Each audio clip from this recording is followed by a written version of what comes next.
kuwapata hawa watu 13 ambao leo wataweza kupata msaada huo wa chakula kwa kipindi hiki cha sikukuu, ili na wao waweze kutabasamu kama sisi tunavyotabasamu. Sasa namna ya kuwapata hawa watu ni kwamba sisi hatuishi kwenye kila mtaa, lakini ninyi kwa sababu ndio mnaoishi huko mtaani, wananchi mnatoa ushirikiano mzuri, na ndio maana leo umejitokeza kwa wingi hapa, kiroho safi kabisa kwamba sikupata mimi lakini amepata aliyemhitaji zaidi.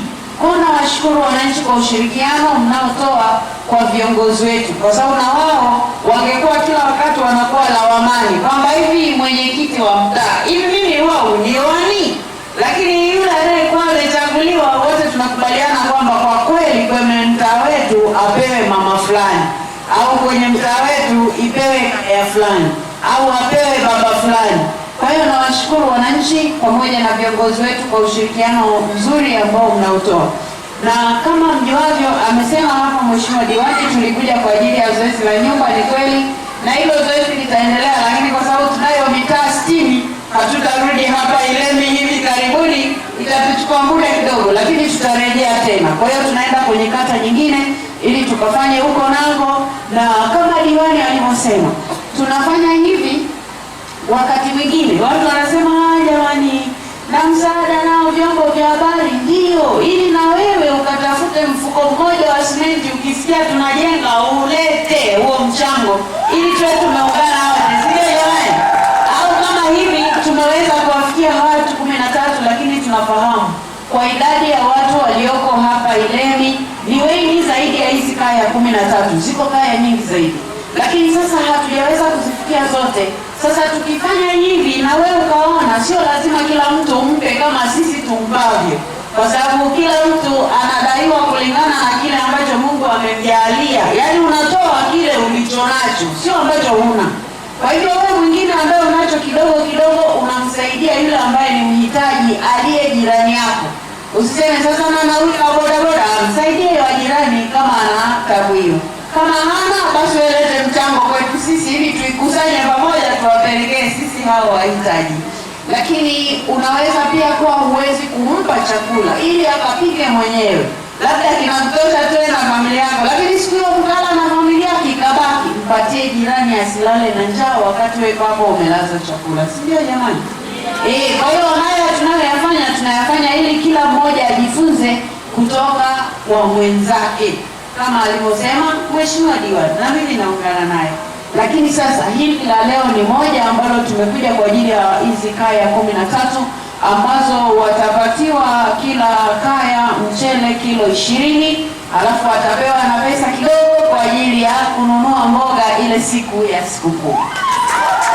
Sasa baada ya kusema hilo, ni mshukuru Mheshimiwa Diwani kwa sababu sasa yeye kaongeza na ya soda, ili akishanunua mchele katapewa, atanunua mboga, alafu na soda anunue anywe. Kwa hiyo Mheshimiwa Diwani, tunakushukuru sana kwa mchango wako uliotoa, na kwa kweli tunakushukuru kwa ushirikiano huu ambao tunaamini hata sisi kama hatuko hapa, basi na wewe unapoendelea kufanya huko mtaani kidogo kidogo na wananchi wanaendelea kuamka, naamini tutafika sehemu ambayo hapa Uyole kila mmoja atakuwa anatabasamu. Yaani kila mtu akimwona mtu anatabu basi anamnunulia hata andazi moja ili siku hiyo asiwe na njaa siku nzima. Si ndio jamani?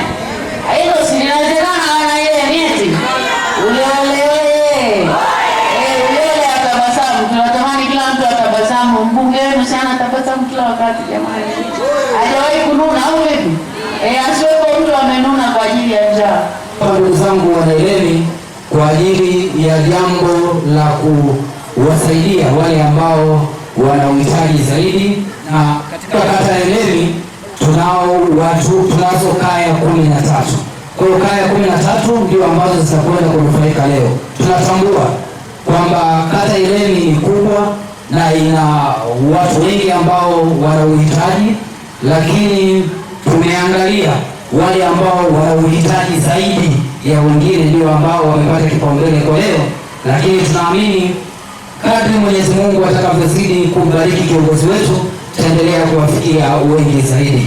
Kwa hiyo kwa wale ambao hamjafikiwa, msijione wanyonge, na nyie endelee kutabasamu na kumwombea zaidi kiongozi wetu ili siku nyingine atufikie zaidi, kwa sababu kuna mambo mengine tumeshafanya na ameshawafikia wengi zaidi, lakini bado tunahitaji kuwafikia kwa sababu changamoto hazijawahi kuisha, huwa zinaendelea kuwepo. Mheshimiwa, kwa hili jambo unalolifanya hapa leo, sisi wakazi wa Ilemi inatakiwa tujifunze kwa kuona. Wanasema mwanafunzi mzuri ni yule anayejifunza kwa kuona. Leo tunamuona Dr. Tulia Ackson anakuja kutufundisha jambo. Sisi tunajifunza nini? Tunasema kuna wahitaji wengine wamebaki huko, hawajabahatika kuwepo hapa. Basi twendeni tukafanye kama anachokifanya mbunge wetu Dr. Tulia Ackson Mwansasu, kwa sababu wanasema ni heri atoae kuliko apokeaye. Kwa kama Mungu amekubariki, basi toa kwa wahitaji ili nao waweze kusherehekea sikukuu hizi vizuri kama wengine. Lakini Mheshimiwa mbunge, mimi kijana wako nimesema pale ambapo utafanya jambo lolote na mimi nitajazia kidogo. Kwamba hatujapata diwani tu ambaye wanasema mbelile. Diwani oye! Basi Mheshimiwa, pale ambapo wewe utakuwa unatoa na mimi kijana wako nizizia kidogo. Naomba nikabidhi Mheshimiwa mbunge hapa hata ka 5,500 kasoda pale utajazizia. Asante sana. Basi kwa kusema hayo, nashukuruni sana.